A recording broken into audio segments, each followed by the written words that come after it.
isdaan bumili dito sa ating Humagi Kikbis. Tuwing hapon yan mga isdaan, alas 10 ng hapon hanggang alas 7 ng gabi mga isdaan. So isa-isahin lang natin prito at kailangan talaga isahin natin kasi isdaan kung naghahanap kayo dyan ng merienda dito sa ating Humagi Kikbis.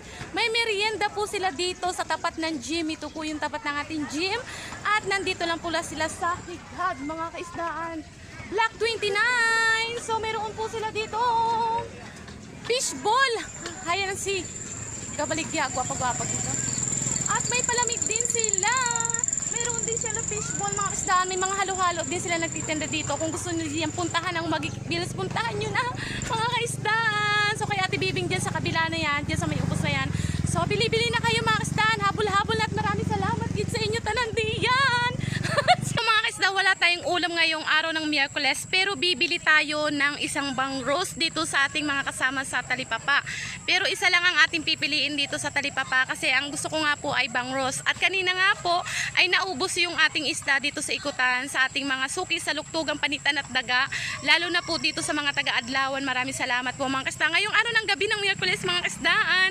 So bibili tayo ng isda kasi wala kaming ulam at kanina nga po ay naubos yung ating isda.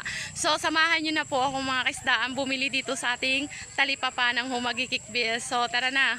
Ang ating napili na bibilihan ng hubag-hubag na bang roast at ito yung ulamin natin kanina. At bibili tayo. Ako ay nagbabaligyan ng isda pero bibili ako kay Ate Mian ngayong araw ng gabi. So nakabili na siya? Oo, nakabili do.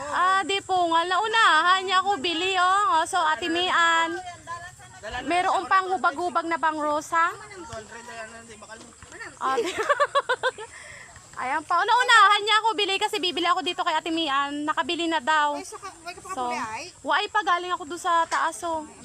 Ayan ang hubag-hubag. Nakabakal na.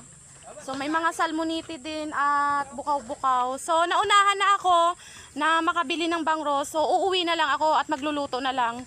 Ayun si shout out kay Marlon, kay Inday at kay Ate Catherine. Hello, good evening sa inyo tanan mga taga Humagi Kikbis. Babay na, uuwi na ako. Hubag na binili ng aking kasama dito sa Humagi Kikbis ngayong araw po ng gabi ng Miyerkules mga kaisdaan.